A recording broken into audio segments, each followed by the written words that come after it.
The air in the grand ballroom of the Astor was thick with the scent of money and lilies. Tech titan Gideon Price, a man who could bend markets with a single tweet, stood at the podium, bathed in a golden spotlight. His wife of 12 years, Ophelia, watched from the head table, a perfect portrait of grace in sapphire silk. But a few seats away sat Brielle Calloway, young, ambitious, and the real reason for the sparkle in Gideon's eye. The city's elite held their breath, champagne flutes paused mid-air. They were about to witness a toast. What they didn't know was that they were about to witness a demolition. Because while Gideon prepared to publicly celebrate his future, his wife was just seconds away from detonating his past. The event was called the Pinnacle Gala, a self-congratulatory monument to Gideon Price's latest triumph. His company, Aura Dynamics, had just secured a multi-billion-dollar government contract to overhaul national infrastructure logistics using its proprietary AI. The Astor's Grand Ballroom had been transformed into a futuristic wonderland. Holographic data streams drifted lazily beneath the crystal chandeliers, and the ice sculptures were carved into the shape of the Aura Dynamics logo. It was like Gideon himself, spectacularly successful and utterly devoid of subtlety. Ophelia Fairchild Price sat at the head table, a fixed, serene smile on her face. It was a smile she had perfected over years of practice, a mask of placid elegance that betrayed none of the tectonic shifts occurring beneath the surface. To her left, her husband Gideon was holding court. He was a handsome man, his features sharpened by ambition rather than age.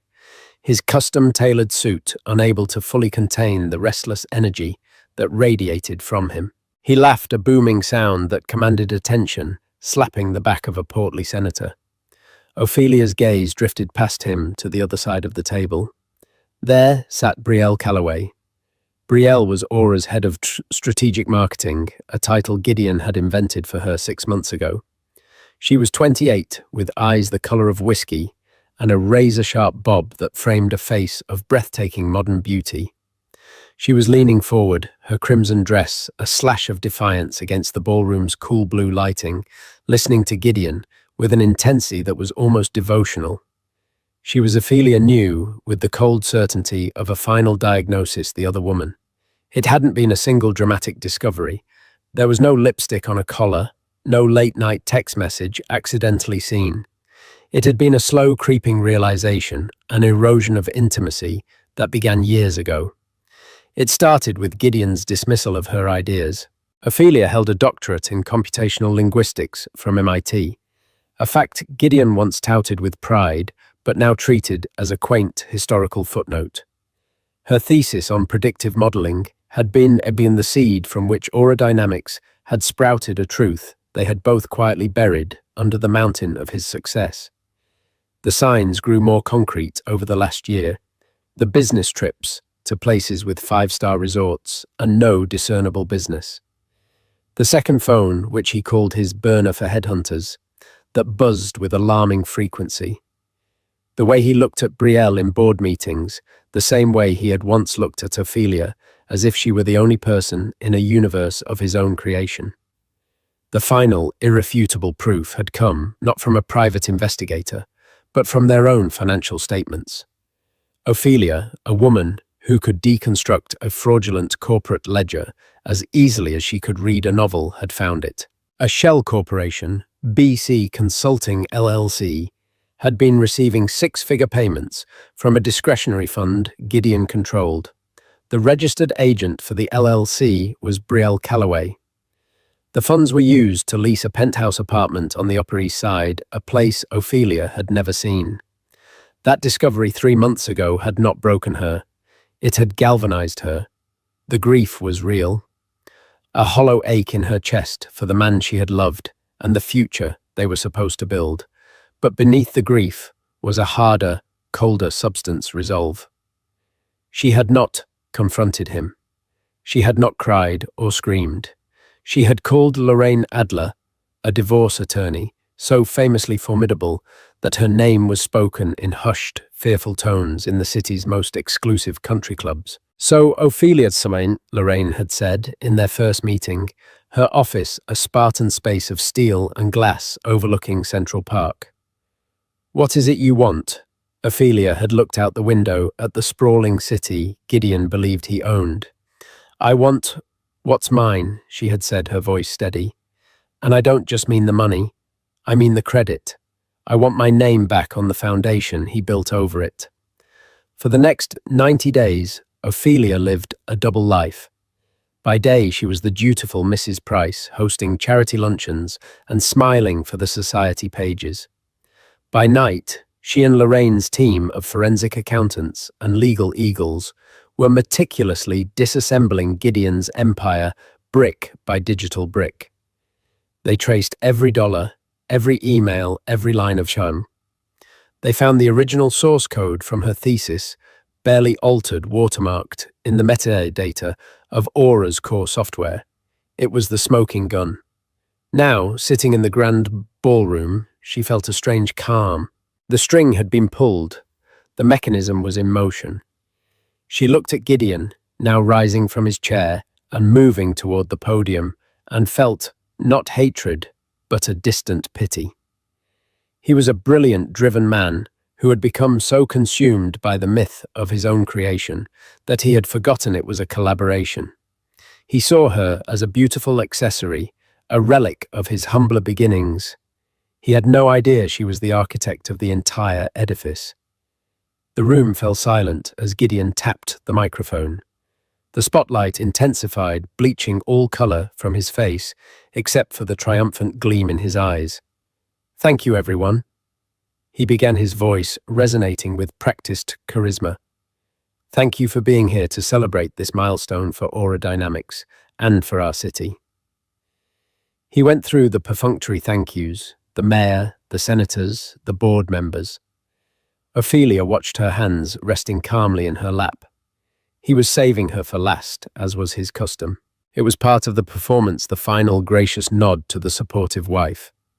"And of course," he said, turning his head slightly in her direction, a practiced smile playing on his lips, "I have to thank my incredible wife, Ophelia, for her patience, for her grace, and for making our house a home while I was out building the future." A polite, lukewarm applause rippled through the room. It was a dismissive, patronizing tribute, and they all knew it. He had reduced her 12 years of partnership, her intellectual contribution, her emotional labor, to interior decorating. Ophelia's serene smile didn't waver. She gave a small, regal nod. Gideon turned back to the crowd, his energy visibly lifting. The obligatory part was over. Now for the real speech. "But a company isn't just about the person at the top," he continued, his voice taking on a new passion. "It's about vision. It's about disruption. It's about having people on your team who don't just see the future, but who grab it by the throat. And there is one person in particular who embodies that spirit more than anyone I have ever met." Ophelia's eyes flicked to Brielle. The younger woman was looking up at Gideon, her face a mask of rapt adoration. A faint, knowing smile touched her lips. This was her moment. "When I was looking to revolutionize our brand, to tell our story, not just to the markets, but to the world, I knew I needed a fire starter, a true visionary." Gideon's gaze locked onto Brielle's. The entire room turned with him. The spotlight might as well have been on her. "Brielle Calloway," Gideon said, his voice ringing with genuine, unvarnished admiration. "In less than a year, she has transformed Aura's public face. She has more passion, more drive, and more brilliant insight in a single day than most people find in a lifetime. She is the engine behind our new narrative. She is in many ways the very soul of the new Aura Dynamics." A wave of uncomfortable silence washed over the ballroom. It was one thing to have a mistress. It was another thing entirely to toast her in front of your wife at a gala, celebrating your shared success. It was an act of supreme, breathtaking arrogance. Whispers erupted like brush fires at the surrounding tables. The senator beside Ophelia shifted awkwardly in his seat. Gideon, high on his own rhetoric, was oblivious. "She is the future," he declared, raising his glass. To those who build, to those who dare, and to those who inspire. To Brielle. He drank deeply. A smattering of confused, obligatory applause followed. Brielle, blushing under the intense scrutiny, raised her own glass in a small, triumphant gesture toward Gideon. Ophelia didn't move. She didn't clap. She simply watched the entire exchange, her expression unreadable. She felt the slow, steady vibration of her phone in her clutch. She glanced down. It was a single text message from a number she had memorized. Adler, ETA. 1 minute. Stage is yours. Ophelia took a deliberate, calming breath. She placed her napkin neatly on the table, stood up and smoothed down her sapphire dress. Every eye in the room, which had been darting between Gideon Brielle and her, was now fixed on her alone. Gideon, finally sensing the shift in the room's atmosphere, looked over at her with a flicker of annoyance. Ophelia, what are you doing? She didn't answer him. Her gaze was fixed on the grand entrance to the ballroom. Just as Gideon took a step toward her, a confused frown on his face, the towering oak doors swung open. But it wasn't a late-arriving guest. Framed in the doorway stood 2 men in severe dark suits, flanking a woman with silver hair cut in a sharp, intimidating bob. It was Lorraine Adler, holding a thick, leather-bound portfolio. The murmurings in the ballroom died instantly, replaced by a shocked collective intake of breath. The air crackled with a new terrifying electricity. Behind them, through the open doors, visible to everyone in the room, was the sleek black nose of a Lincoln Continental limousine pulled right up onto the manicured curb, its engine purring like a patient predator. Lorraine Adler's eyes scanned the room, bypassing the senators and CEOs, and landed directly on Gideon Price. She took a measured step forward, her heels clicking with chilling authority on the marble floor. The toast was over. The real main event was about to begin. The silence in the Astor's grand ballroom was a physical entity. It pressed in on the eardrums heavier than the most bombastic orchestral score.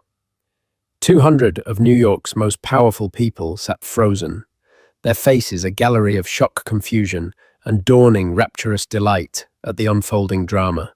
Gideon Price stood paralyzed at the podium, his champagne flute still in his hand, looking from the imposing figures at the door to his wife, who now stood, with the serene posture of a queen, surveying her court. Lorraine Adler moved with the unhurried grace of a shark that knows its prey is cornered. Her 2 associates, broad-shouldered men with the impassive faces of federal agents, followed a half-step behind their presence, a clear message of non-negotiable seriousness.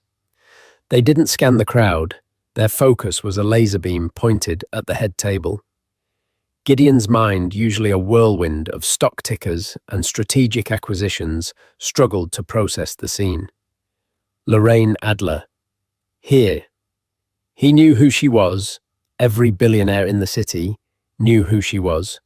She was the woman you hired when you wanted to leave your spouse with nothing but their designer luggage. She was the woman whose name was a synonym for corporate evisceration. Why was she walking into his gala? Ophelia, he said again, his voice a low, dangerous growl. The charismatic leader was gone, replaced by the cornered oligarch. What is this? Ophelia finally turned her gaze to him. Her eyes, which for years had reflected only placid support, were now as cold and clear as ice.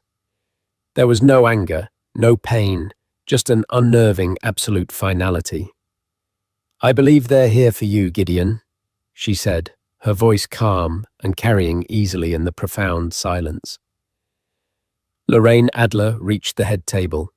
She didn't acknowledge the gaping senators or the wide-eyed board members. She walked directly to where Gideon stood, her path forcing a stunned Brielle Calloway to lean back in her chair. Lorraine placed the heavy leather portfolio on the white linen tablecloth with a soft but definitive thud. Mr. Gideon Price, she asked, though it was clearly not a question. Her voice was like gravel and silk, polished but unbreakable. Gideon stared at her, then at the portfolio. "Who the hell are you to interrupt my event?" Lorraine allowed a small cold smile. "My name is Lorraine Adler.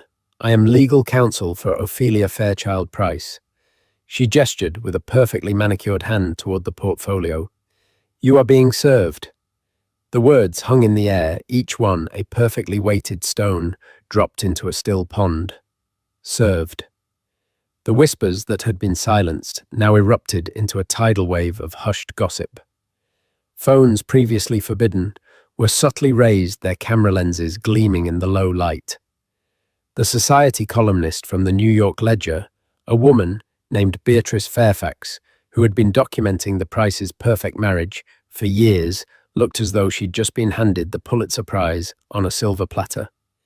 One of Lorraine's associates, a man built like a bank vault, stepped forward. With a swift, practiced motion, he unclasped the portfolio, drew out a thick stack of documents bound with a pale blue ribbon, and placed them directly in front of Gideon. "Summons and complaint for dissolution of marriage," the man said, his voice a flat, emotionless monotone.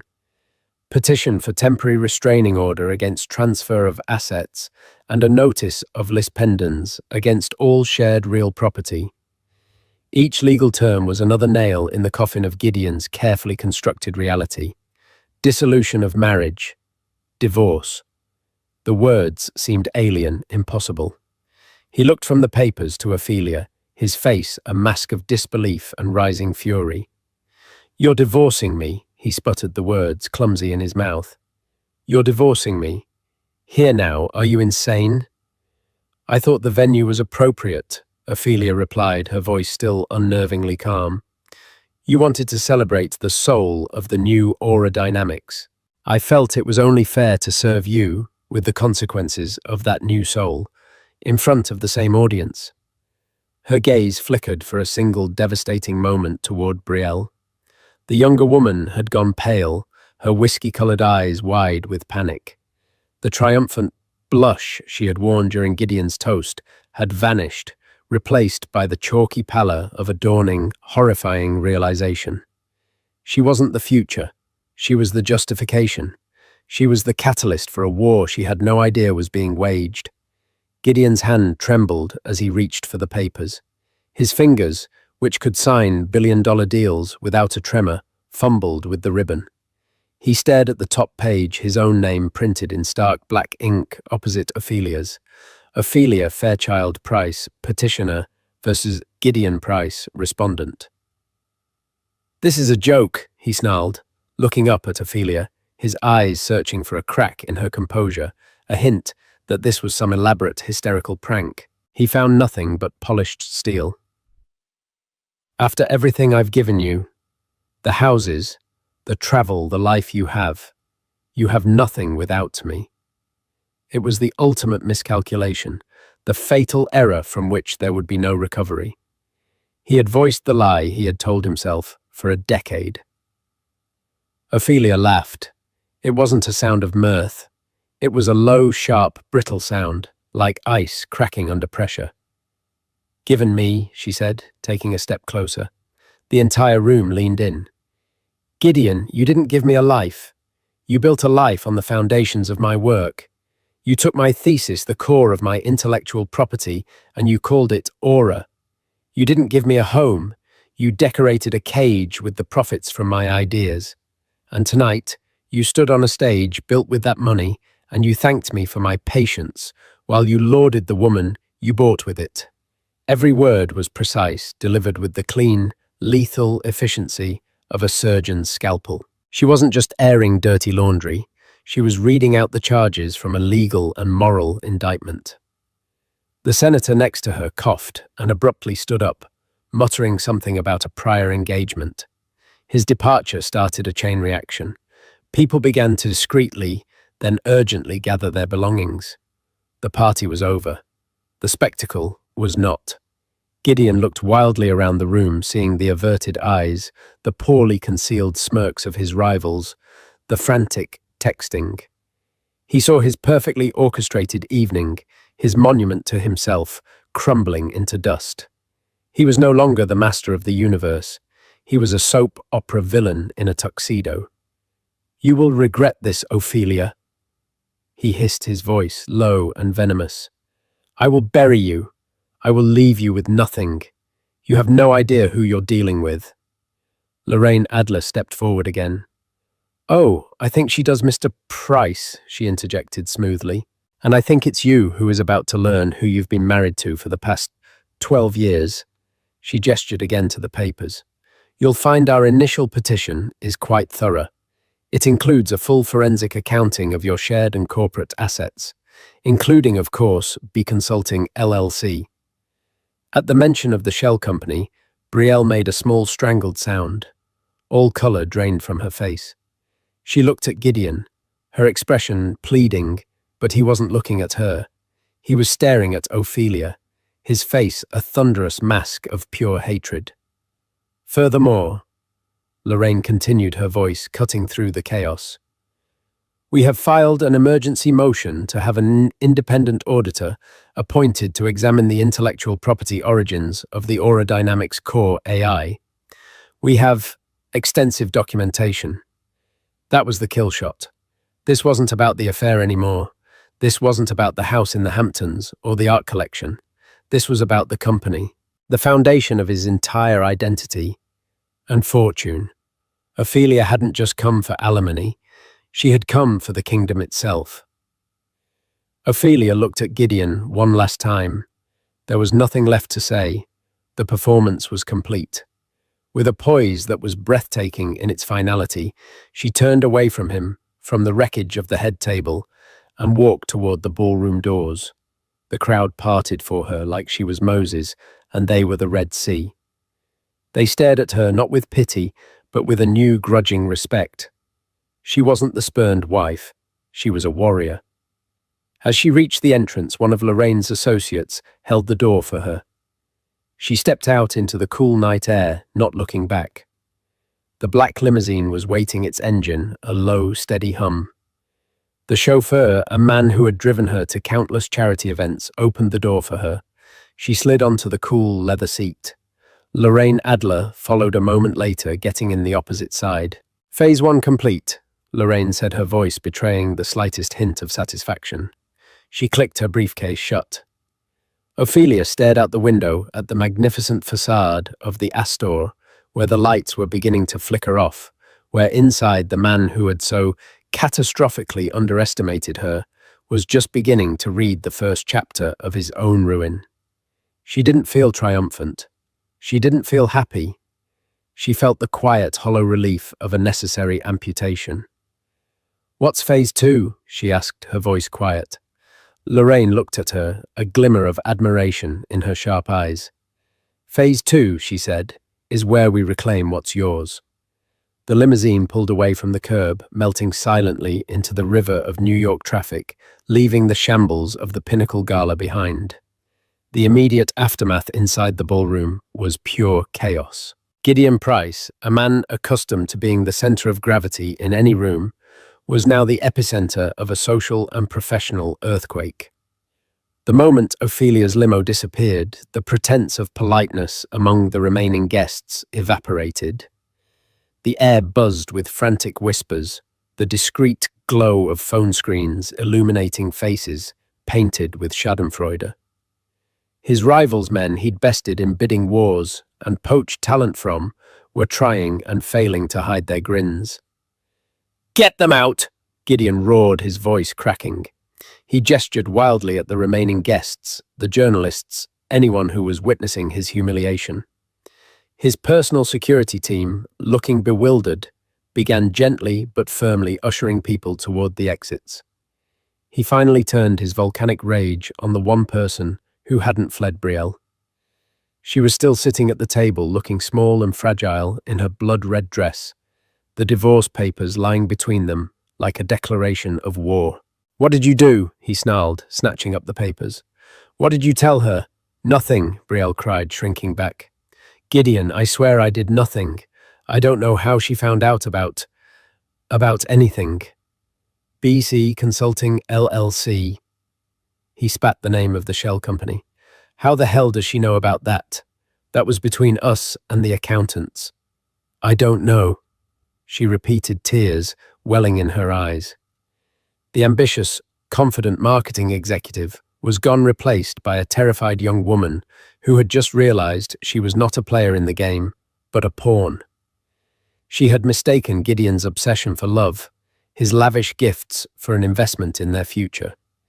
She saw now that she was just an expensive, high-risk hobby, and the bills had just come due in the most public way imaginable. Gideon wasn't listening.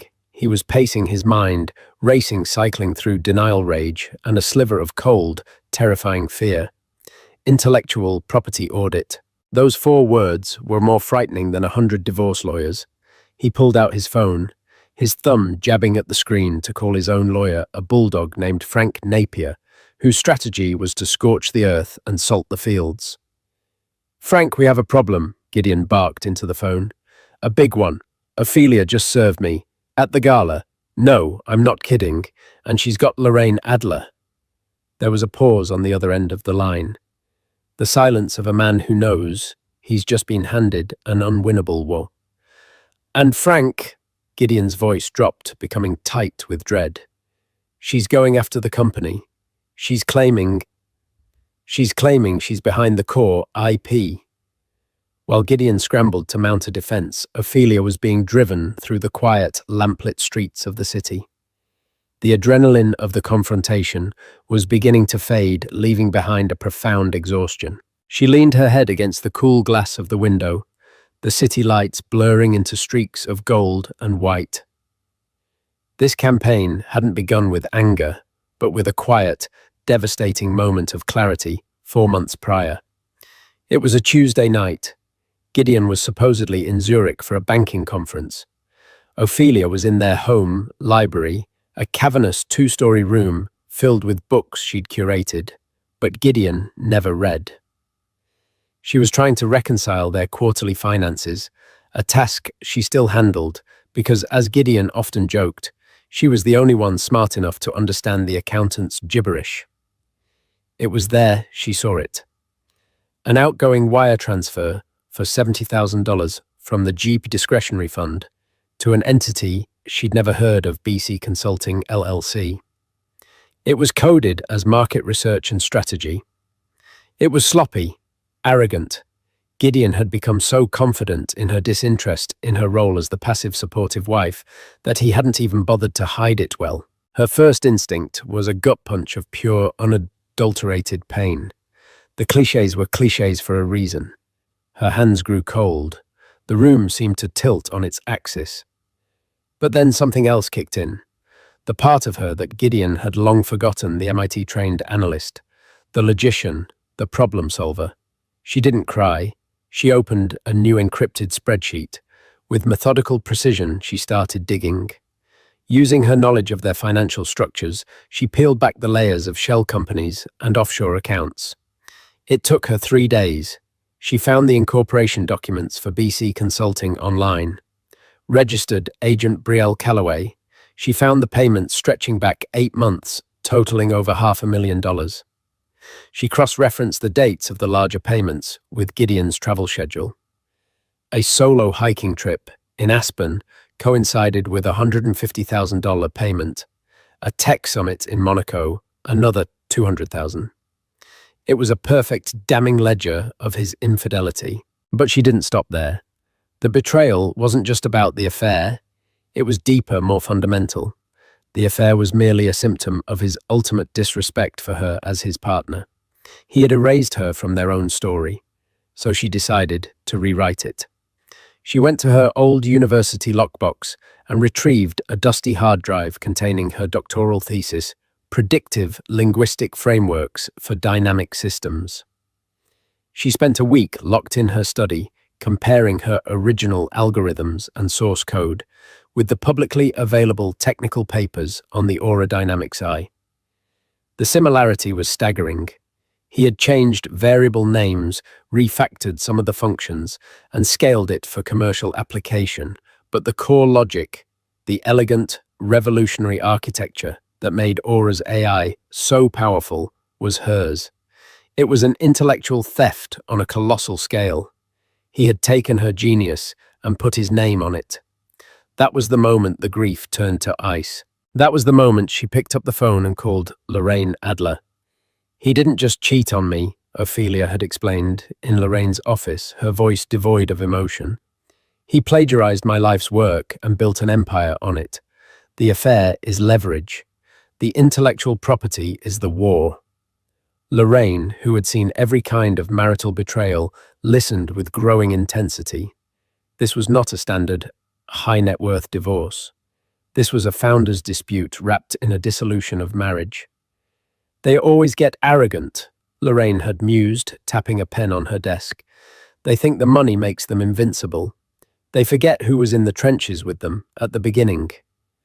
The next 3 months were a masterclass in strategic preparation. While Gideon was buying Brielle jewelry and flying her to Paris, Ophelia and Lorraine's team were assembling an arsenal. They hired a white-hat hacker to perform a deep forensic analysis of Aura's code, creating a report that showed line by line the direct lineage from Ophelia's thesis. They found early-stage emails from 12 years ago on a dormant server Ophelia still had access to, where she explained the concepts to Gideon, who clearly struggled to grasp the advanced mathematics. They also found an unlikely ally, Robert Finch, the chief financial officer of Aura Dynamics. He was a quiet, meticulous man in his late 50s, one of the first people Gideon had hired. He had always treated Ophelia with a profound respect that bordered on reverence. Lorraine's investigators discovered that Finch had repeatedly raised concerns with Gideon about the unorthodox payments to BC Consulting and had been summarily shut down. Lorraine arranged a discreet meeting with him. "Mr. Finch." Lorraine began sitting opposite him in a quiet coffee shop in a different borough. "You know why I've asked to meet you? You know what's happening?" Robert Finch looked her mired. "I suspected this day would come. I've known Gideon for 15 years. I watched him change. The money. It corroded him. Did you know where the original idea for the Aura AI came from?" Ophelia, who was also present, asked him quietly. Finch looked at her, his expression pained. "Mrs. Price, Ophelia. Yes, I was there in the beginning. I remember when he came to me with your thesis, said he was going to commercialize it. I never knew. He didn't credit you or structure a partnership. I just assumed." "You assumed he was an honorable man," Ophelia finished for him. "So did I.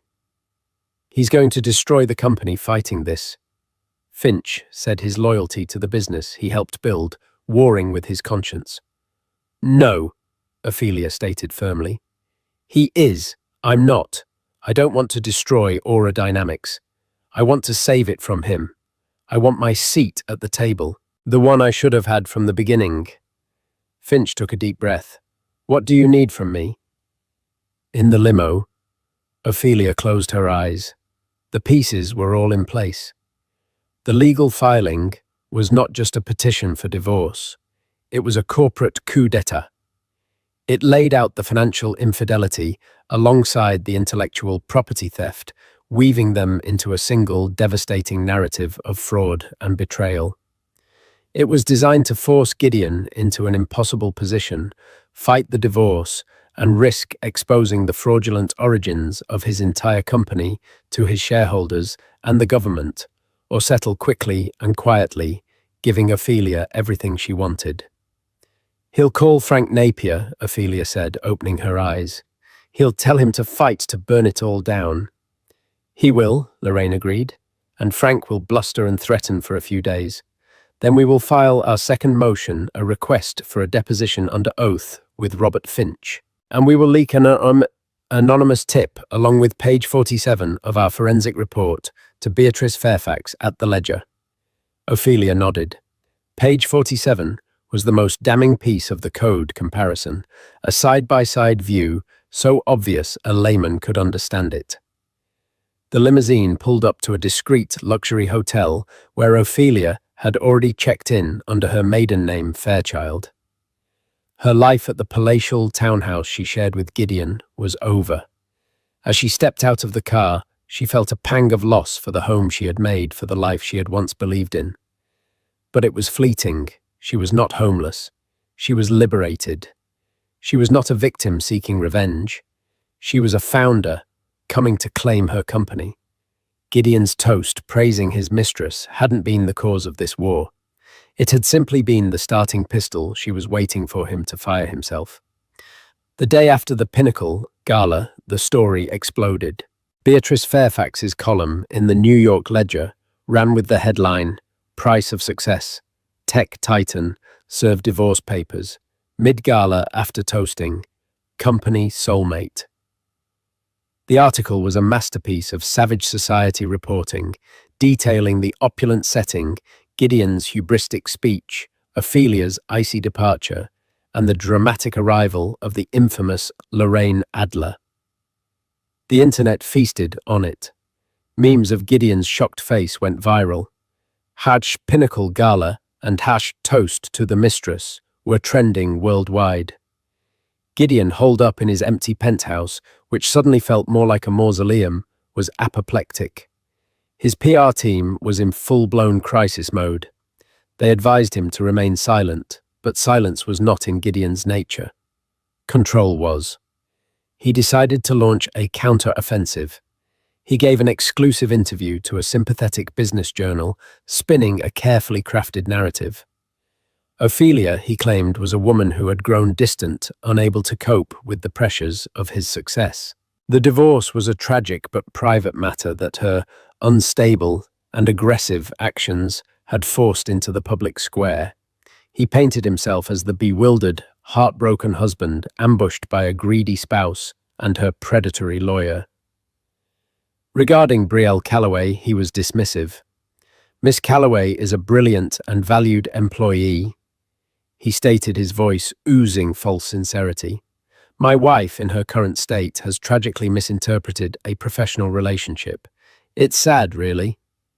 He'd thrown Brielle under the bus, minimizing her to protect himself, a move that didn't go unnoticed. Brielle, who had been suspended with pay and told to keep quiet, saw her career and reputation dissolving in real time.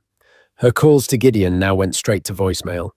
The most critical part of his defense was aimed at the intellectual property claim, which he called a desperate, baseless fantasy. Ophelia is a brilliant woman, but her academic work was purely theoretical, he told the journalist. To suggest it's the basis for Aura's multi-billion-dollar platform is frankly absurd and insulting to the hundreds of engineers who built this company. It's a work of fiction created by a lawyer looking for a bigger payday. For a few days, the strategy seemed to work. The narrative shifted slightly. The business world was more inclined to believe the self-made tech genius over the scorned wife. Gideon's bulldog lawyer, Frank Napier, filed a response motion accusing Ophelia of malicious intent and requesting the judge throw out the IP claim as frivolous. The battle lines were drawn in the press and in the courts. Gideon felt a sliver of his confidence return. He had weathered storms before. This was just another hostile takeover attempt, albeit a more personal one. He had once again completely underestimated his wife. Ophelia remained silent. She gave no interviews. She released no statements. She let Gideon's narrative play out, giving him enough rope to hang himself. While the world was debating the salacious details of the affair, she and Lorraine were moving with surgical precision. Their first move was to formally subpoena Robert Finch for a deposition. As expected, Frank Napier filed a motion to quash the subpoena, arguing that the company's CFO was irrelevant to a marital dispute. This was the trap Lorraine had set.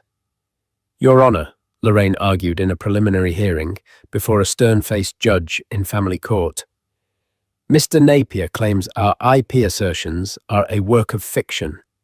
Yet he seeks to block the testimony of the one man besides Mr. Price himself, who has first-hand knowledge of the company's financial and operational history from its inception. If the claim is so frivolous, what are they so afraid of?" Mr. Finch saying under oath. The judge, a woman known for her low tolerance for legal gamesmanship, agreed. The motion to quash was denied. Finch would testify. The second move was executed that same afternoon. An unmarked envelope was delivered by courier to Beatrice Fairfax at the Ledger. Inside was not a statement, but a single piece of paper, page 47, from the forensic analyst's report. It showed two columns of CUN. The left column was labeled Source C, Fairchild Thesis, MIT 2012. The right column was Source or Aura Dynamics AI, Core Version 2013. Even to a layperson, the connection was undeniable. The structure, the comments, the logic, it was virtually identical. Beatrice Fairfax, realizing she had a much bigger story than a salacious divorce, immediately put her top investigative tech reporter on it. The next day, the headline wasn't in the society column. It was on the front page of the business section. Aura of deceit, leaked document suggests tech giant's core IP may be based on founder's wife's academic work. The story was a bombshell. It wasn't about cheating anymore. It was about potential large-scale corporate fraud. The stock market reacted instantly. Aura Dynamics' stock, which had wobbled after the initial news, now plummeted. It dropped 50% in the first hour of trading, wiping out over $2 billion of market value. The board of directors, who had been content to let Gideon handle his domestic issue, were suddenly calling emergency meetings. Shareholders were panicking. The government agency that had awarded Aura the massive infrastructure contract announced it was monitoring the situation closely and reviewing the integrity of our procurement process. Gideon was trapped in a nightmare. His attempt to control the narrative had backfired spectacularly. By publicly denying the IP claim so vehemently, he had made the leak of page 47 10 times more damaging. He had called Ophelia a liar, and she had responded with cold, hard proof. He called an emergency meeting with Frank Napier and his legal team. The mood in the conference room was grim. "This is a disaster," Gideon seethed, throwing the newspaper onto the polished mahogany table. "How did they get this? Who is leaking?" "It doesn't matter how they got it, Gideon," Frank said, his usual bluster gone. "What matters is if it's true. Is that her code?" Gideon hesitated, a flicker of panic in his eyes. "It's adapted. It's inspired by maybe. But we built on it. We scaled it. We made it what it is." "That's not what the code says," Frank countered. "And that's not what Robert Finch is going to say in his deposition, is he?" The room fell silent. They all knew the answer. Robert Finch's conscience, combined with a legal subpoena, was a weapon of mass destruction aimed directly at Gideon. The pressure was mounting from all sides. The board issued a formal statement that they were forming a special committee to conduct a full independent review of the company's intellectual property origins. It was a vote of no confidence wrapped in polite corporate language. They were distancing themselves from him. Meanwhile, Ophelia made her next move. Through Lorraine, she proposed a settlement. It was bold, audacious, and utterly brilliant. She didn't ask for half his money. She asked for something far more valuable. The terms were simple. 1. 30% of Gideon's personal shares in Aura Dynamics to be transferred to her immediately. This would make her the second largest individual shareholder. 2. A permanent seat on the board of directors. 3. A public statement from Gideon and the board acknowledging her foundational contribution to the Aura and the official renaming of the core technology to the Fairchild Price predictive engine. A cash settlement of $50 million for her share of the marital assets. A figure that was almost insultingly low, designed to show this was never about the money. Frank Napier read the terms and actually laughed. "She's insane. He'll never agree to this. Giving her a board seat, renaming the tech. It's professional suicide." "Is it?" Lorraine responded coolly over the phone. "Or is it the only thing that will save his company?" The board is terrified. The shareholders are in revolt. The government is about to pull the biggest contract in your history. Ophelia is offering them a way out. A story of redemption. The brilliant, overlooked co-founder steps in to right the ship and restore integrity. She's not the woman who destroyed Aura Dynamics. She's the only woman who can save it. Present it to your client Frank and to the board. They're the ones who have the most to lose. Gideon was cornered. Fighting meant discovery depositions and the almost certain public testimony of Robert Finch, which would expose him as a fraud. The SEC would get involved. Lawsuits from shareholders would bury the company. He would lose everything. Settling on Ophelia's terms was a humiliation of a different kind. It was a public admission that he was a liar. It was ceding power to the woman he had dismissed and betrayed. He would have to sit across from her in board meetings for the rest of his life, a constant reminder of his downfall. His empire was burning down around him, and Ophelia wasn't holding a torch. She was holding a fire extinguisher, and the price of using it was his crown. The emergency board meeting of Aura Dynamics was held not in their gleaming corporate headquarters, but in the neutral, tomb-like conference room of a high-powered law firm. The air was frigid, both literally and figuratively. The 10 board members, a collection of venture capitalists, industry veterans, and one retired general, sat around a massive granite table, their faces grim. Gideon sat at the head of the table, but he no longer commanded it. He was a king presiding over his own abdication. Frank Napier, looking haggard, presented Ophelia's settlement offer. He tried to frame it as an outrageous act of extortion, but the board members were not fools.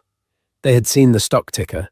They had fielded panicked calls from institutional investors. They had read the Aura of Deceit article and knew that the leak of page 47 was just the beginning. "This is unacceptable," Gideon blustered, trying to summon his old authority. "Giving her a board seat is tantamount to letting the enemy through the gates." It was then that an elderly, respected board member named Philip Kahn, a man who had backed Gideon from the start, spoke up. His voice was quiet, but it cut through Gideon's rage like a razor. "The enemy, Gideon, is not Ophelia," Philip said, looking at him with deep disappointment. "The enemy is the lie we're now trying to contain. Did you or did you not build this company on her uncredited work?" Gideon stared at him, his mouth opening and closing. The directness of the question in this public forum had shattered his last line of defense. "It's complicated," he stammered. "No, it's not," Philip countered. "Either you did or you didn't. And everything I'm seeing suggests you did. This settlement offer isn't an act of war. It's a lifeline. She's offering us a new narrative, a way to spin this disaster into a story of correction and justice. A story that saves the government contract and stabilizes the stock. She's giving us a way to save the company from you." The final 3 words hung in the air. From you. The betrayal was complete. His own board, the men and women he had made rich, were turning on him. They were choosing the company over its creator. The vote was a mere formality. It was 10-1. They accepted Ophelia's terms. Frank Napier was instructed to draw up the papers. Gideon sat in stunned silence, the architect of a shining city, now watching it being signed over to another ruler. A week later, the final meeting took place in Lorraine Adler's sterile, imposing office. It was the first time Gideon and Ophelia had been in the same room since the gala. Gideon was flanked by Frank Napier. Ophelia sat beside Lorraine, her posture erect, her expression unreadable. The room was filled with stacks of documents, the transfer of stocks, the legal agreements, the public statement to be released. Gideon signed each document with a stiff, angry scrawl. His signature, once a symbol of his power, was now an instrument of his surrender. When the last paper was signed, Lorraine and Frank began gathering their respective copies, their professional duty done. For a moment, Ophelia and Gideon were left in a bubble of silence. "Are you happy now?" Gideon said, his voice a low, bitter rasp. "You've ruined me." Ophelia looked at him, and for the first time she allowed a flicker of her true feelings to show. It wasn't triumph or glee. It was a profound, weary sadness. "You don't get it even now," she said softly. "I never wanted to ruin you, Gideon. I wanted you to see me, to respect me, to acknowledge what we built together. You were so busy building your own myth that you erased me from it. You erased us." She paused, letting the words sink in. This wasn't about revenge. This was a course correction. You think I've ruined you? No. I've just saved my half of the company from the man who was about to destroy it with his own ego. And Brielle? He sneered, a pathetic attempt to wound her. Was she part of the course correction too? Brielle was a casualty of your recklessness, Ophelia replied, her voice turning cold again. She made her choices, but you used her. You toasted her as the future to humiliate me, and then you discarded her when she became inconvenient. She was just another asset for you to leverage and then write off. Her ruin is entirely of your own making. With that, she stood up. The meeting was over. Her old life was over. The public announcement was released an hour later. It was a masterstroke of corporate power heavily influenced by Lorraine and Ophelia. It announced the settlement of the spousal dispute, and in the same breath, celebrated the newly revealed foundational contribution of co-founder Ophelia Fairchild. It spun the story as a long overdue correction of the historical record. It announced her appointment to the board and the renaming of the AI engine. It was clean, decisive, and it gave the market exactly what it needed: confidence and a positive new story. Aerodynamic stock stabilized, then began to climb. The government contract was secured. In the months that followed, the new reality set in. Ophelia Fairchild, no longer a price, became a formidable presence on the Aura board. She was quiet, whip-smart, and utterly ruthless in her analysis of the company's strategy. She didn't seek to undermine Gideon at every turn. She simply held him and the company to a higher standard. Her presence forced him to be better, sharper, and more honest than he had been in a decade. His power was diminished, checked by her mere presence. It was a prison of his own design. Gideon Price remained CEO, but he was a changed man. The charismatic swagger was gone, replaced by a more cautious, somber demeanor. He had to sit in board meetings and listen as the Fairchild Price predictive engine was discussed, a constant, humiliating reminder of his theft and his defeat. Brielle Calloway vanished from the tech scene. Blacklisted and disgraced, she became a cautionary tale whispered about at industry conferences. A brilliant young woman whose ambition had hitched itself to a falling star. Ophelia Fairchild, however, flourished. She didn't just reclaim her past, she built a new future. She used her position and her newfound wealth to launch a foundation dedicated to supporting women in STEM, ensuring that other brilliant minds would not have their work co-opted or erased.